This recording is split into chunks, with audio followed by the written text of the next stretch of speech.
Assalamualaikum warahmatullahi wabarakatuh. Kembali lagi bersama kami, saya Liliana dengan NIM 858085895 dan kedua teman saya Edi Purwanto, NIM 858087201. Selanjutnya Reti Anggreni dengan NIM 858087914. Di sini kami ingin melakukan refleksi mengenai pembahasan dan kesimpulan modul 1 sampai modul 8. Yuk ikuti kegiatan kami. Kegiatan praktikum yang pertama ini dengan modul 1 dengan judul ciri-ciri makhluk hidup. Tumbuhan maupun hewan memiliki ciri-ciri yang sama, yaitu bergerak dan bereaksi terhadap rangsang, bernapas, perlu makan, tumbuh dan berkembang. Tumbuhan melakukan gerak aktif tapi tidak semua dapat diamati dengan jelas. Tumbuhan yang mudah diamati geraknya yaitu daun putih madu dan gerak tidur, berbunga, kupu-kupu menjelang senja hari. Semua tumbuhan melakukan gerak yaitu gerak. Kesimpulan yang dapat kita ambil pada kegiatan praktikum pertama ini yaitu ciri-ciri makhluk hidup memiliki ciri-ciri yang sama, yaitu bergerak dan bereaksi terhadap rangsang, bernapas, memerlukan makan, serta dapat tumbuh dan berkembang. Kelima ciri-ciri ini pasti melekat pada makhluk hidup, baik tumbuhan maupun hewan, meskipun ada sedikit perbedaan, misalnya proses bergerak dan bernapas. Oke, lanjut lagi kita ke praktikum 2, yaitu tentang simbiosis. Simbiosis itu ada 3, yaitu parasitisme, komensalisme, dan juga mutualisme. Oke, yang pertama kita bahas adalah parasitisme. Contohnya seperti kutu dan kucing. Kutu numpang hidup pada tubuh kucing sehingga kutu tersebut menghisap darah pada tubuh kucing.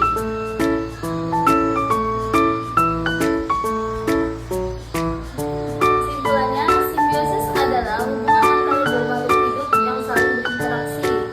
Sedangkan parasitisme yaitu satu pihak diuntungkan, sedangkan pihak lain dirugikan.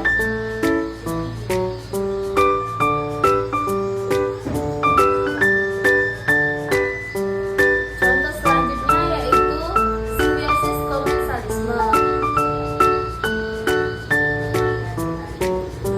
Contohnya seperti benalu menempel pada batang pohon ceri untuk tempat hidup. Benalu diuntungkan karena mendapat tempat tinggal, sedangkan pohon ceri tidak dirugikan maupun diuntungkan secara langsung. Kesimpulannya, komensalisme yaitu satu pihak diuntungkan, pihak lain tidak dirugikan. Contohnya pohon ceri dan benalu. Selanjutnya kita akan membahas simbiosis mutualisme, yaitu kedua belah pihak saling menguntungkan. Contohnya tanah dan cacing. Cacing menggemburkan tanah sehingga tanaman dapat tumbuh subur. Cacing mendapat makanan dari sisa-sisa bahan organik di tanah. Keduanya saling menguntungkan. Kesimpulannya, mutualisme, kedua pihak saling diuntungkan. Contoh tanah dan cacing. Kemudian kita lanjutkan pada praktikum 3, yaitu membahas tentang pertumbuhan, perkembangan, dan perkembangbiakan pada makhluk hidup. Selanjutnya kita masuk pada pembahasan modul 2 mengenai ekosistem.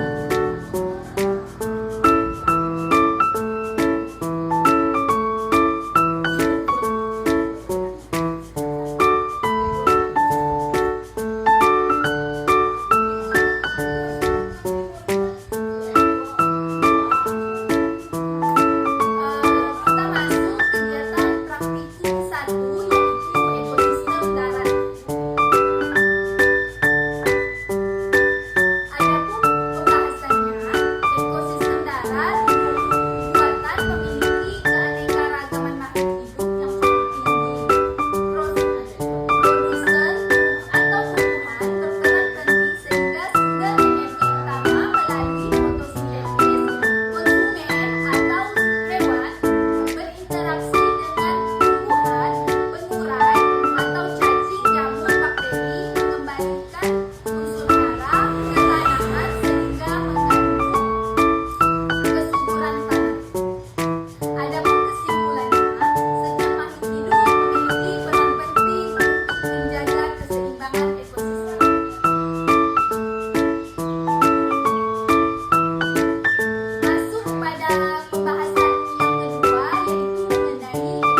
berasal dari tumbuhan nabati dan hewani.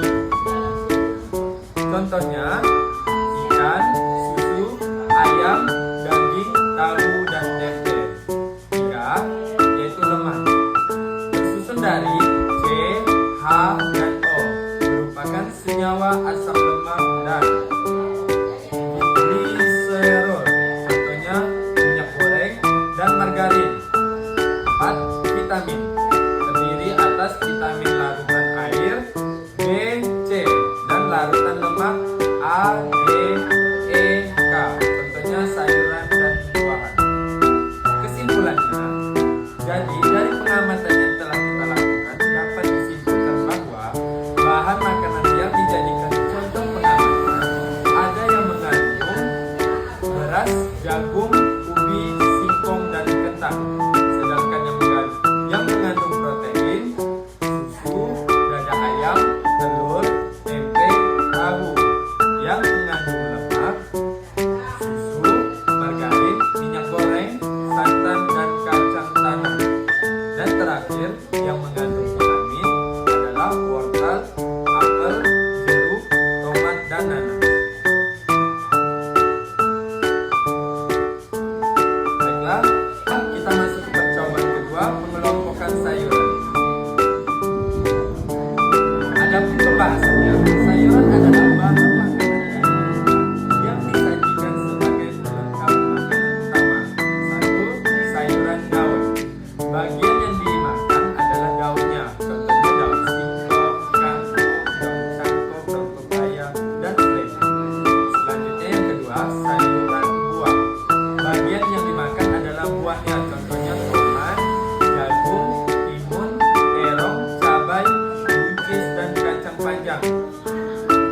Nah, dapat kita simpulkan, zat gizi adalah komponen dalam makanan yang dibutuhkan tubuh, meliputi karbohidrat, protein, lemak, vitamin, dan mineral. Contohnya nasi yang mengandung karbohidrat, telur, tempe, dan tahu mengandung protein, daun singkong, kacang panjang, pisang, dan mangga mengandung vitamin, susu segar kaya protein menjadi pelengkap gizi yang penting bagi tubuh. Selanjutnya, di percobaan ketiga, membuat menu makanan berdasarkan 4 sehat 5 sempurna. Adapun pengamatan kami, menunya yaitu nasi putih, capcay, dan susu.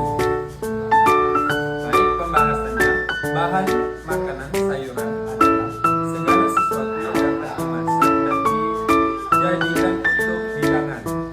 Bahan makanan dikelompokkan menjadi 4 atau 5. Yang pertama, bahan makanan pokok. Makanan yang sudah dimasak merupakan makanan utama, contohnya nasi, jagung, sagu, ubi, lalang. 2. Makanan lauk pauk. Bahan makanan yang setelah diolah merupakan penyertaan dari makanan utama, contohnya daging, telur, dadar, perkedel. 3. Bahan makanan sayuran. Bahan makanan dari tumbuhan yang setelah diolah merupakan penyertaan makanan utama, contohnya capcay, sayuran, sambal goreng. Yang keempat, bahan makanan buah-buahan. Bahan makanan terdiri dari tumbuhan buah, yang pisang, jeruk. Yang kelima, sayuran umbian atau akar.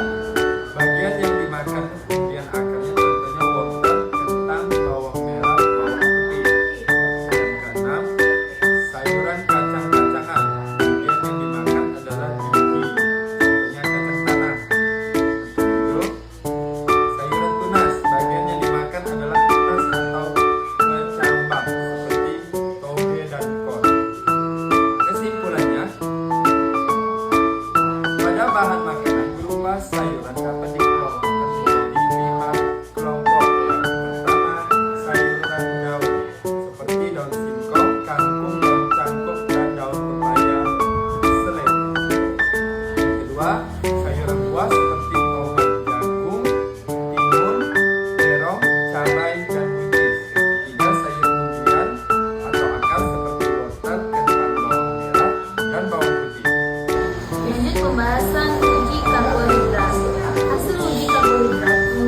larutan yodium, menunjukkan bahwa nasi, biskuit, tepung terigu, kentang, dan pisang mengandung karbohidrat karena berubah warna menjadi biru, kehitaman, atau hitam.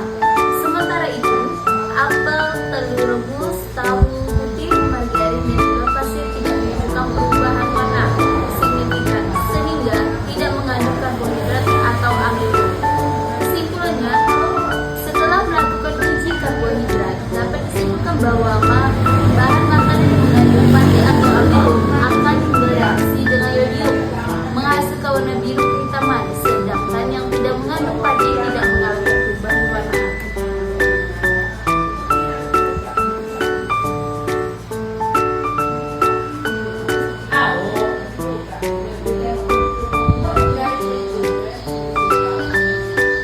Lanjut, uji lemak. Pada uji lemak kali ini, bahan yang mengandung lemak akan meninggalkan noda transparan pada kertas. Dari bahan yang diuji yaitu kemiri, margarin, kacang tanah, santan, dan susu menunjukkan adanya lemak karena meninggalkan noda bening. Sedangkan wortel, seledri, biji jagung kering, singkong kering, dan pepaya tidak meninggalkan noda sehingga tidak mengandung lemak tinggi.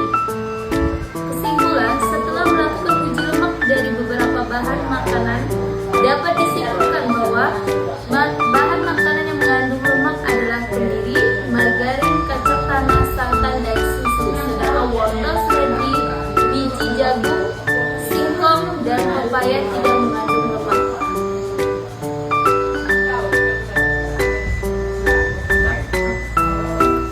Baik, kita masuk ke modul 4, mekanika.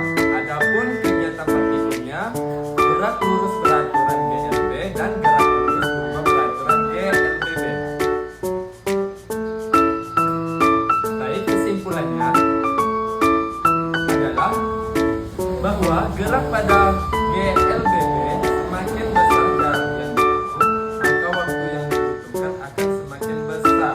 Sebaliknya, jika jarak yang ditempuh semakin pendek, maka waktu yang dibutuhkan itu dalam mati. Ini bahkan kita masuk ke modul 4, mekanika. Adapun pembahasan praktikumnya, gerak lurus beraturan GLB dan gerak lurus berubah beraturan GLBB. Adapun kesimpulannya, setelah kita melakukan percobaan dapat dilihat dari data pengamatan tersebut, dapat diketahui bahwa pada gerak lurus beraturan GLB, suatu benda dengan beban yang sama beratnya semakin dekat dengan jarak, maka semakin cepat pula waktu yang diperlukan. Semakin jauh jarak, maka semakin lama waktu yang dibutuhkan untuk bergerak. Kedua, pada GLBB, semakin besar jarak yang ditempuh, maka waktu yang dibutuhkan akan semakin besar. Sebaliknya, jika jarak yang ditempuh semakin pendek, maka waktu yang dibutuhkan juga akan semakin kecil. Hal ini dapat dilihat pada grafik hubungan jarak dan waktu pada GLBB. Baik, dari kedua gerak ini ada perbedaannya. Dari grafik tersebut ialah pertama pada GLB, grafik S terhadap T berbentuk garis lurus karena kecepatan